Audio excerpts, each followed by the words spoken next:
इंसाफ ममनुआ funding साबित हो गई। इलेक्शन कमीशन का फॉरेन फंडिंग केस पर मुत्तफिका फैसला सुना दिया गया। पीटीआई को ममनुआ फंडिंग मिली है। चीफ इलेक्शन कमिश्नर की तरफ से कहा गया वोटर क्रिकेट से मिलने वाली फंडिंग ममनुआ करार दी गई है। पीटीआई अमेरिका और कनाडा से मिलने वाली फंडिंग भी ममनुआ करार पाई है, जबकि पीटीआई अमेरिका कनाडा से मिलने वाली फंडिंग के साथ साथ 34 गैर मुल्की शहरियों से मुल्की फंडिंग ममनुआ करार पाई है, जबकि रोमेता सेठी से मिलने वाली फंडिंग भी गैर कानूनी करार पाई है।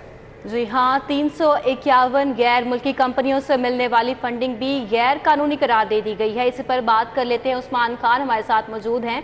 उस्मान खान, बड़ा फैसला सामने आया है इलेक्शन कमीशन की जानिब से, मजीद क्या अपडेट्स हैं, आगाह कीजिए इस हवाले से। जी बिल्कुल, बिल आखिर 8 साल बाद ममनुआ फंडिंग केस का फैसला आ गया है। 21 जून को चीफ इलेक्शन कमिश्नर की सरबराही में 3 रुकनी बेंच ने इस फैसले को महफूज किया था। जो फैसला है उसके मुताबिक तहरीक इंसाफ को वोटर क्रिकेट से $21,21,500 फंड मिले हैं। ब्रिस्टल इंजीनियरिंग से जो है वो $49,964 मुंतकिल हुए हैं। ई प्लेंट रजिस्टर्स और एसएस मार्केटिंग कंपनियों से पीटीआई 1,17,000 से ज़ायद फंडिंग हुई है। पीटीआई को यूके से मिलने वाले $7,92,000 भी ममनुआ करार। पीटीआई कनाडा से तहरीक इंसाफ को $35,81,186 भी ममनुआ करार। ऑस्ट्रेलियन कंपनी अनवर ब्रादर से मिलने वाले $6,69,000 ममनुआ करार। पीटीआई ने सिर्फ 8 अकाउंट्स को जाहिर किया था, जिन अकाउंट से लाताल्लुकी ज़ाहिर की गई वो पीटीआई की सीनियर क़यादत चला रही थी। फैसले के मुताबिक पीटीआई ने अपनी क़यादत के ज़ेर इंतज़ाम चलने वाले मजबूरी तौर पर 16 अकाउंट छुपाए हैं। अकाउंट जाहिर न करना पीटीआई की जानिब से आर्टिकल 17 की शिक 3 की खिलाफ वर्जी है। साल 2008 से 2000 तक इमरान खान के जमा कराए गए सर्टिफिकेट सरीहन गलत है, ये भी फैसले में लिखा है। फैसले में मजीद लिखा कि इमरान खान के सर्टिफिकेट स्टेट बैंक रिकॉर्ड से मुताबिकत नहीं रखते। ममनुआ फंडिंग का मामला पॉलिटिकल पार्टीज ऑर्डर 2002 की शिक 6 के तहत 3 के ज़िम्मे में आता है। पॉलिटिकल पार्टीज रूल्स की शिक 6 के तहत तहरीक इंसाफ को फंड जब्त करने का शौकात नोटिस जारी कर दिया गया है। फैसले में यह भी कहा है कि क्यों ना तमाम ममनुआ फंड जब्त कर दिया जाए। तफसीली फैसला 70 सफ़ात पर मुश्तमिल है, जबकि फैसले की कापी वफाकी हुकूमत को भी भिजवाने की हिदायत कर दी है। इलेक्शन कमीशन को कानून के मुताबिक जो है उन्होंने इक़दाम उठाने का फैसला किया है, जबकि इस हवाले से उन्होंने पाकिस्तान तहरीक इंसाफ को नोटिस भी जारी कर दिया है। जी ठीक है उस्मान खान, आप हमारे साथ रहिएगा। मजीद अपडेट्स के लिए सीनियर तजियाकार नवीद चौधरी साहब हमारे साथ मौजूद हैं। सर, आपके वक्त का बहुत शुक्रिया। ये बताइएगा कि बिल आखिर तकरीबन 8 साल के बाद ज़ेर इर्तवा केस जो है उसका फैसला सुना दिया गया है और ममनुआ फंडिंग जो है वो भी साबित हो गई है, नोटिस भी जारी कर दिए गए हैं। तमाम तर सूरत हाल पर क्या कहेंगे? बहुत शुक्रिया। देखें, एक चीज़ तो ये वाज़ेह हो गई कि पीटीआई इस केस से भागने की जो कोशिश कर रही थी वो बिला जवाब नहीं थी। उन्हें इल्म था कि बहुत बड़े घपले हैं और वो सामने आ जाएंगे। अब आज फैसला आ गया तो इस पर हमें 3 हवालों से जायजा लेना पड़ेगा। नंबर 1 तो ये चूंकि आप बाहर से फंड नहीं ले सकते थे तो ममनुआ फंडिंग का केस जो है, जो फॉरेन फंडिंग का केस, वो क्लियर कट साबित है। दूसरा पहलू इसका इंतहाई खतरनाक ये है कि गैर मुल्कियों से भी पैसे लिए गए, इसमें भारतीय भी शामिल है। मतलब ये चीज सामने तो आ गई थी, अब चूंकि वर्डिक्ट की सूरत में सामने आ गई है तो बहुत क्लियर हो गया मामला। और तीसरा इसका पहलू ये है कि हलफ उठाकर झूठ बोलना, मतलब गलत बयान हल्फी दाखिल करना, वो बात भी आ गई है। ये बहुत ही संगीन मामला है। इसके जो कानूनी मुज़म्मरात है वो बहुत संगीन है। जाहिर तौर पर इलेक्शन कमीशन ऑफ पाकिस्तान ने तो ये कह दिया है कि हम आपको शौकत दे रहे हैं, क्यों ना आपको फंड जब्त कर लिए जाएं। ये तो कार्रवाई का एक हिस्सा है। इसके हवाले से माहिरीन का ये कहना है कि अब वफाकी हुकूमत के इख्तियार में है कि वो एक reference supreme court of Pakistan को भेजे और वहाँ फुल कोर्ट बने और उसमें इस मामले का फैसला हो कि एक पार्टी इतनी ग्रेव जो है वो मिसकंडक्ट का सबब बनी है तो उसके हवाले से क्या कार्रवाई की जानी चाहिए। कार्रवाई के बहुत सारे संगीन नतीजे बरामद हो सकते हैं मजीद, लेकिन जाहिर है पाकिस्तान में जिस तरह से इदारे काम करते हैं और जिस तरह से होती है सियासी, उसके मुताबिक बहुत सारी चीजें जाती हैं। लेकिन ये बात आज एस्टेब्लिश हो गई कि इलेक्शन कमीशन ने अपने एक जामे फैसले के हद तक इमरान खान साहब को ना सिर्फ फॉरेन फंडिंग का कसूरवार ठहराया है बल्कि ममनुआ फंडिंग में भी कसूरवार ठहराया है। और ये भी उन्होंने आज साबित कर दिया कि इन्होंने झूठ बोला, हलफ उठाकर झूठ बोला, बयान हल्फी ही इनका गलत था। तो ये तीनों मामला बहुत संगीन।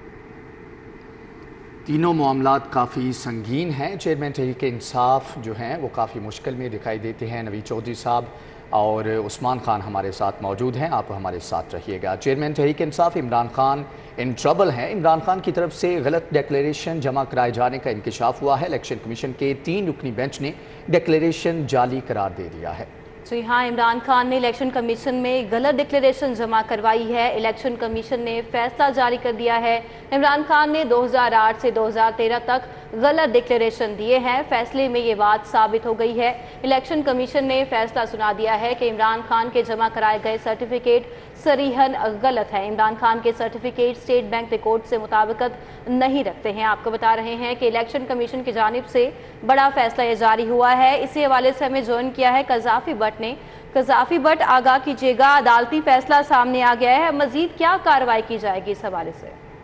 देखिए, इस पर तो वफाकी हुकूमत को इलेक्शन कमीशन अब ये रेफरेंस भिजवा रही है। वफाकी हुकूमत ने देखना है कि वो आगे क्या करेगी। लेकिन जो तहरीक इंसाफ है वो इस फैसले के हवाले से सुप्रीम कोर्ट से रजू कर रही है और हमारी अभी जो पीटीआई के रहनुमाओं से बात हुई है, ये भी फैसला किया गया है कि पीटीआई अब जो है वो पीपल्स पार्टी, मुस्लिम लीग नून और जेयूआई के जो पार्टी अकाउंट्स के हवाले से उनका केस है उसके ऊपर अब वो जोर देगी और इसके ऊपर भी अदालत से रुजू करेगी कि इलेक्शन कमीशन जो है इसके ऊपर भी फैसला दे कि उनके जो अकाउंट्स का जो हिसाब किताब है वो भी दिया जाए और इसके ऊपर बाकायदा जो है वो पार्टी रहनुमाओं को कैंपेन चलाने के जो है वो अहकाम दे दिए गए हैं। फैसला उन्होंने मुस्तरद कर दिया है और फैसला मुस्तरद करने के बाद 2 चीजें की जा रही हैं। एक तो इलेक्शन कमीशन से रजू, इलेक्शन कमीशन के फैसले के खिलाफ जो है आला अदालत से रजू किया जाएगा, जबकि दूसरा जो बाकी पॉलिटिकल पार्टीज हैं, जिनकी मुखालिफ पॉलिटिकल पार्टीज हैं, उनके पार्टी अकाउंट्स के ऊपर जो है बाकायदा कैंपेन चलाने का फैसला किया गया। लेकिन इलेक्शन कमीशन का जो फैसला है इसके ऊपर ये चीज तो बिल्कुल वाजे हो गई है कि ममनुआ फंडिंग जो है वो ली गई, अगरचे पीटीआई की जानिब से इस बात की तरदीद की जा रही है कि फॉरेन फंडिंग नहीं बल्कि ये ममनुआ फंडिंग का केस है। तो इसके ऊपर ये चीज तो बिल्कुल वाजे हो गई कि 34 गैर मुल्की शहरियों से जो है वो पीटीआई ने जो फंडिंग जो है वो ली और इसके ऊपर जो तहरीक इंसाफ के चेयरमैन है उनकी जानिब से जो बयान हल्फी जमा करवाया गया वो भी गलत जमा करवाया गया। और आप ये चीज बिल्कुल देखिए कि 2014 का केस है जिसका 8 साल बाद जो है वो फैसला किया गया है और इस पूरे केस के दौरान यानी कि 8 साल के अंदर पीटीआई की जानिब से 30 मरतबा इल्तवा मांगा गया, 6 मरतबा केस के नाकाबिल समाअत होने और इलेक्शन कमीशन के दायरा इख्तियार से बाहर होने की दरखास्तें दी गई और 21 बार पीटीआई को इलेक्शन कमीशन की जानिब से जो है वो दस्तावेजात और माली रिकॉर्ड फ्राहम करने का कहा गया। और इस केस के ऊपर पीटीआई ने अब तक फैसला आने तक जो है वो 9 वकील जो है वो तब्दील किए, यानी कि हर किस्म का हरबा जो है वो पीटीआई की जानिब से आजमाया गया है कि इस केस को या तो इलेक्शन कमीशन की जानिब से ये करार दिलवा दिया जाए कि उनके दायरा इख्तियार में नहीं आता, वो कला भी तब्दील किए गए, इल्तवा भी मांगा गया, नाकाबिल समाअत होने के हवाले से जो है वो अदालतों से भी रुजू किया गया है। लेकिन उसके बावजूद जो फैसला आया है वो जो हमारा तजज़िया उसके मुताबिक अभी सॉफ्ट कॉर्नर एक तरह से नजर आया। अगरचे अब इलेक्शन कमीशन जो है वो इस फैसले को वफाकी हुकूमत के पास भिजवाएगी और बॉल जो है वफाकी हुकूमत की कोर्ट में है कि अब वो इस फैसले के ऊपर अगर आला अदालत से रजू करती है पीटीआई को बैन करवाने के लिए और तहरीक इंसाफ के चेयरमैन इमरान खान को और सियासत से आउट करवाने के लिए कितना स्ट्रॉन्ग केस जो है वो अदालत के पास लेकर जाएगी, क्योंकि बॉल अब वफाकी हुकूमत के पास तो इलेक्शन कमीशन ने डाल दी है। देखना ये कि वफाकी हुकूमत इसके ऊपर क्या पॉलिसी इख्तियार करती है। ठीक है, कज़ाफी भट्ट आप हमारे साथ रहिएगा। नवीद चौधरी साहब आपकी तरफ आऊँगा, ये बताइएगा कि काफ़ी डिले के बाद और मेरे ख्याल में एक जो ओनली जवाज़ था जो तहरीक इंसाफ के पास वो ये था कि दूसरी जमातों का केस भी उनके साथ सुना जाए। इस तमाम तर मुश्किल से निकलने का इमरान खान के पास रास्ता क्या है और पीडीएम की हिकमत अमली क्या है? विफाक के पास तमाम तर अब इख्तियारात हैं, वो इसके ऊपर जो है पार्टी जो है वो ख़त्म कर सकते हैं, इमरान खान को नाअहल करार दे सकते हैं। आपको क्या लगता है कि पीडीएम इसके ऊपर क्या करने जा रही है? देखिए, पीडीएम की हुकूमत जो है उसको हम देख रहे हैं कि बहुत ही कमज़ोर फुटिंग पर है और उनके जो स्टेप्स हैं वो भी बेहद कमज़ोर हैं। उनको तो बयानात में भी जान नहीं है। सिर्फ मौलाना फजलुर रहमान ही है मैदान में, बाकी सब तो ऐसे छुप कर बैठे हुए हैं जैसे जुर्म कर लिया हुकूमत पे आके। कारकर्दगी वैसे है भी इनकी ऐसी। और जो पीटीआई की एग्जाम्पल है वो बड़ी क्लियर है, वो इदारों को धमकियां दे रहे हैं, वो तमाम इदारों को, सिक्योरिटी फोर्सेस को, सुप्रीम कोर्ट को, चीफ इलेक्शन कमिश्नर को, वो खुल्लम खुला कह रहे हैं कि हमारी मकबूलियत बहुत बढ़ गई है, आप पीछे हट जाएं और बिल्कुल बीच में ना आए वरना आवाम आपको तहस नहस कर देंगे। तो वो तो धमकियां दे रहे हैं। तो ये बताते खुद एक अबावदिला सूरत हाल जो है ये इदारों ने क्रिएट की है, कहीं बाहर से भी नहीं। तो इनके पास असेंबली दोनों तरफ यही है कि अपनी जो रोड स्ट्रेंथ है उसको शो करें, उसके नतीजे में कोई इसका कंक्रीट रिजल्ट निकलेगा, वरना खराबी तो बढ़ रही है और बढ़ती जाएगी। ये तो जो चीजें एस्टैब्लिश थी, इलेक्शन कमीशन ऑफ पाकिस्तान ने अपनी तरफ से कुछ भी नहीं किया। ये सारे मामला तो रोजे अव्वल से यहाँ थे, किसी को इसमें कोई शक शुबा नहीं था। फंडिंग कैसे आई, मामला कैसे हुए, कौन कौन बंदा इसमें इन्वॉल्व था, 2014 का धरना कैसे हुआ, ग्वादर कैसे रोका गया, सी पैक का जो मामला था उसको कैसे अब तक रोका गया हुआ है, चीनी सदर का दौरा कैसे मनसूख हुआ, किसके क्या इंटरेस्ट इन्वॉल्व थे, फिर कैसे पाकिस्तान आया की गोद में चला गया, गिरवी हो गया मुकम्मल तौर पर, वही बन गई। कश्मीर का मामला भी 2019 में हुआ बड़ा अजीब गरीब तरीके से। तो कई चीजें इसमें मिली जुली हैं, तो ये बहुत संगीन मामला है। डिपेंड तो यही करता है कि कौन ज्यादा स्ट्रेंथ शो करता है पब्लिक में अपनी, और उसकी बुनियाद पर इदारों के ऊपर भी उसका असर होता है। इमरान खान साहब के जो साथी हैं वो तो कैटेगोरिकली इदारों को धमकियां दे रहे हैं कि आप पीछे हट जाएं, बस हमने जो भी किया है वो ठीक है, आप साइडलाइन हो जाएं, अदरवाइज नताइज भुगतने तैयार हो जाएं। तो वो तो धमकी देंगे। और इस तरफ से सवाए मौलाना फजलुर रहमान की मुझे तो कोई मतलब नजर नहीं आता जिसने कोई ढंग की बात नहीं की है। तो ये बड़ी एक अफसोसनाक सूरत हाल है कि कानून का तलाक कराना फैसला सुनाने से कहीं ज्यादा मुश्किल हो गया। ठीक है नवीद चौधरी साहब, आप हमारे साथ रहिएगा। कज़ाफ़ी भट्ट, एक मरतबा फिर से आपकी तरफ आऊँगा, ये बताइएगा कि ये इसमें फ़र्क क्या है जो सर्टिफिकेट की बात की जा रही है और एफिडेविट और सर्टिफिकेट में फ़र्क क्या है? क्या सर्टिफिकेट के ऊपर गलत बयानी कह के या नाअहली जो है इमरान खान की वो हो सकती है पार्टी लीडर की?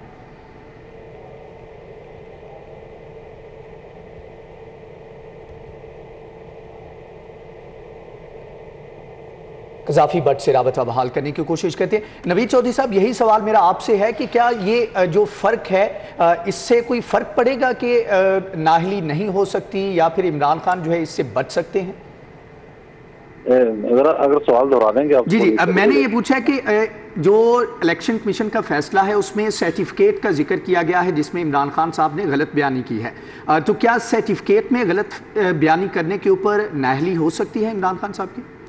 जी, ये तो देखे ना, ये तो परजरी में आ गया ना, हलफ उठा के झूठ बोलना। तो उस पर आपकी आईनी जो शिकें हैं वो उनका तलाक हो जाएगा।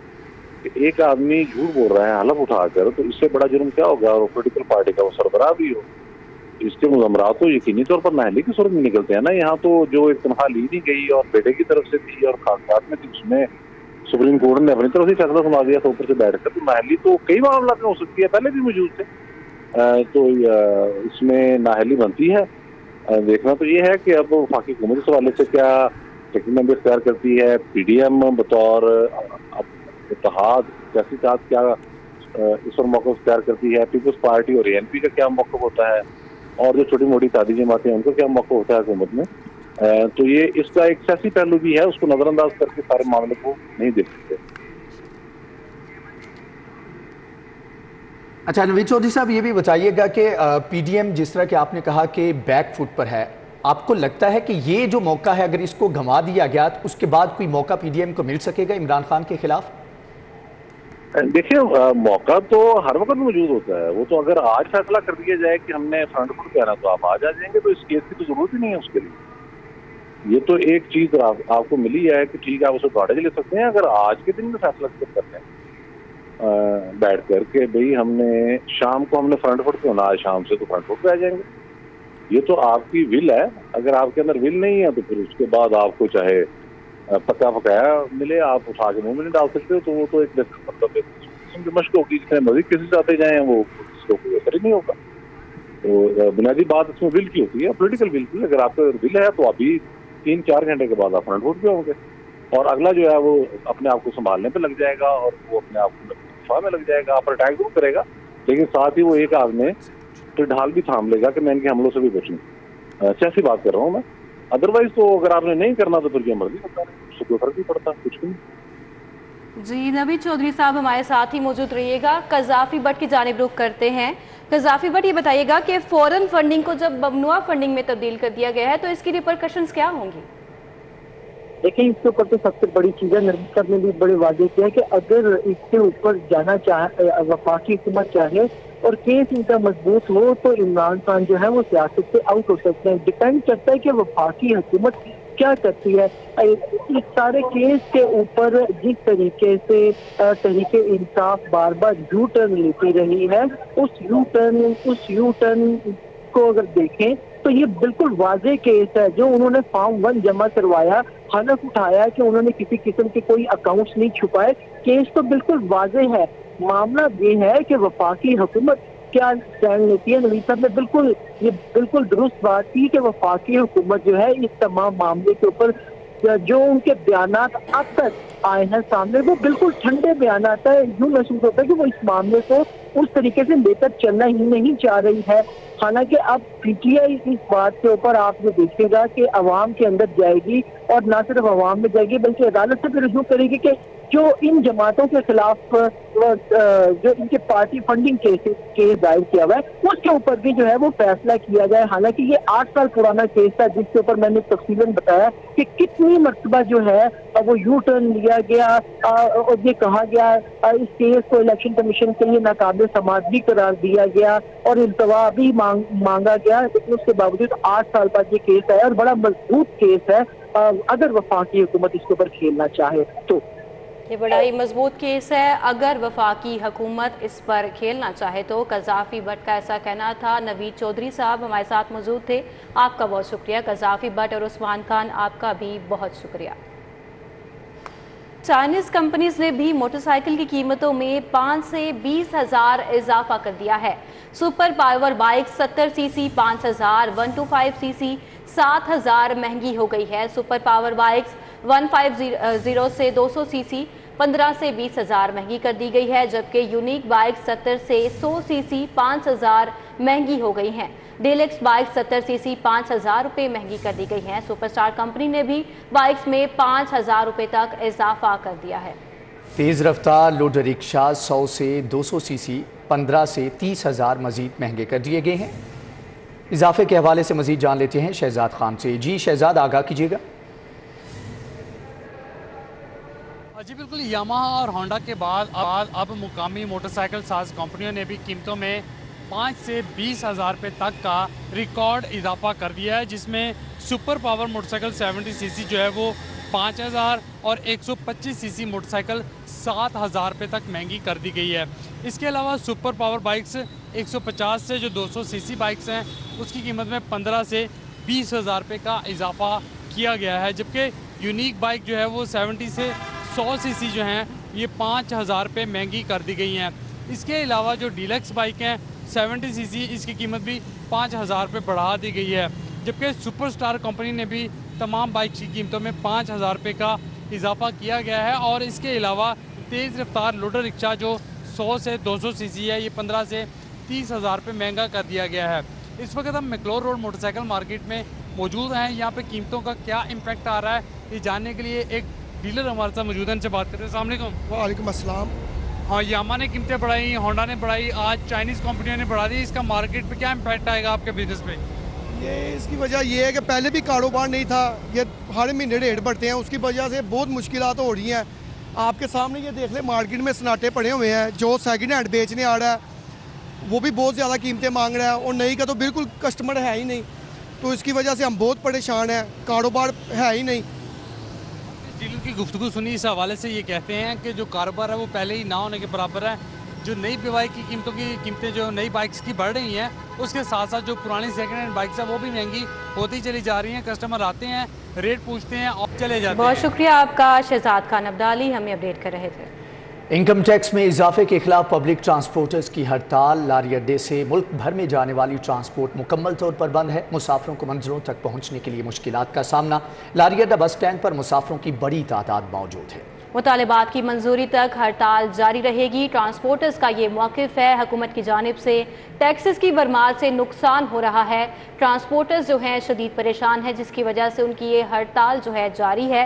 मज़ीद क्या तफसीलात हैं जान लेते हैं हाफिज़ दिलावर से। आपको बता रहे हैं हाफिज़ दिलावर से हम राब्ता करने की कोशिश करेंगे। इनकम टैक्स में इजाफे के खिलाफ पब्लिक ट्रांसपोर्टर्स की हड़ताल जारी है। लारी अड्डे से मुल्क भर में जाने वाली ट्रांसपोर्ट मुकम्मल बंद कर दी गई है। मुसाफिरों को मंजिलों तक पहुंचने में इस वक्त मुश्किलात का सामना है, बहुत सारी दुश्वारी पेश आ रही है। लारी अड्डा बस स्टैंड पर मुसाफिरों की बड़ी तादाद मौजूद है जो कि ट्रांसपोर्ट की मुंतज़िर नजर आ रही है। मुतालिबात की मंजूरी तक हड़ताल उनकी जारी रहेगी। ट्रांसपोर्टर्स का ये मौक़िफ़ है। ट्रांसपोर्टर्स का मजीद ये कहना है कि हुकूमत की जानिब से टैक्सेस की भरमार से उनका नुकसान हो रहा है, जिसकी वजह से वो लोग ये हड़ताल जारी रख रहे हैं।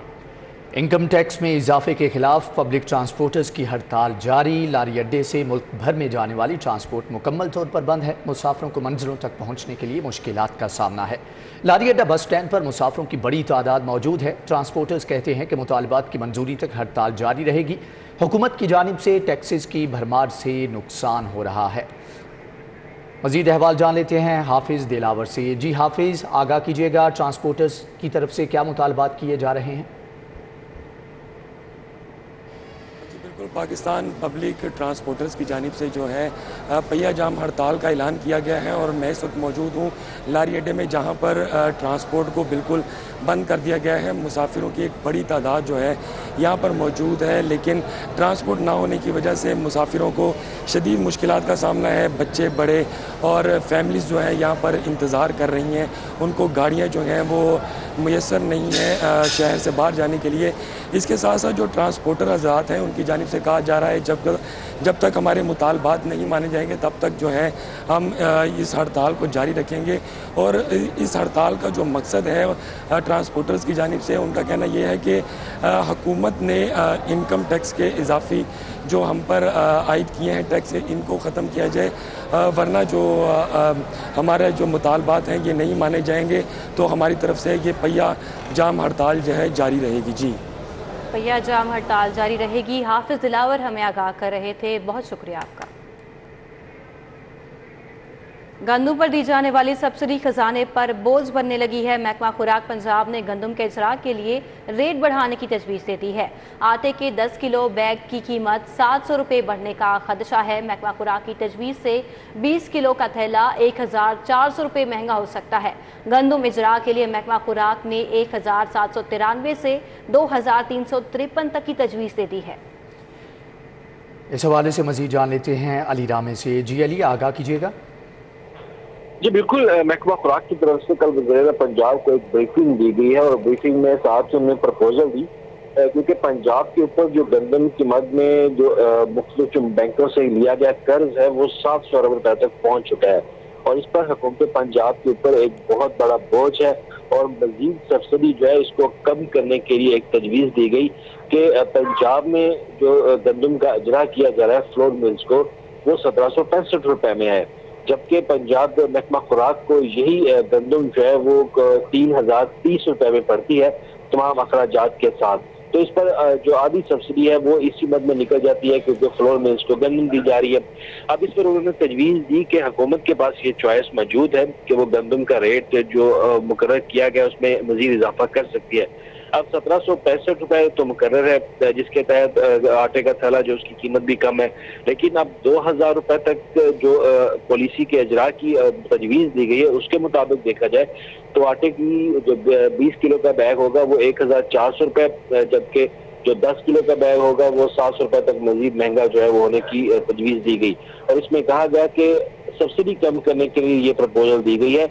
हालांकि महकमा खुराक ने इस तरह की प्रपोजल पहले कभी नहीं दी, लेकिन जो सब्सिडी वो बढ़ती जा रही है और इससे कौमी खजाने के ऊपर भी बोझ बढ़ रहा है। बैंकों का 700 अरब रुपए का कर्ज पंजाब हुकूमत ने सिर्फ गंदम की मद में वो उनको वापस करना है और इसके लिए पंजाब की क्रेडिट लिमिट जो है वो भी खत्म होती जा रही है और इसके लिए उन्होंने प्रपोजल दिया। पंजाब हुकूमत डिसाइड करेगी कि आया गंदम का रेट जो है वो मजीद बढ़ाया जाए, जो कि फ्लोर मिल्स को गंदम दी जाती है सब्सिडी के ऊपर, अगर वो रेट बढ़ाया जाता है तो इससे आटे की कीमत में मजीद इजाफा हो सकता है। जी, मजीद इजाफा भी हो सकता है। आटे की कीमत में इजाफे का खदशा है। अली रामी हमें अपडेट कर रहे थे, बहुत शुक्रिया आपका।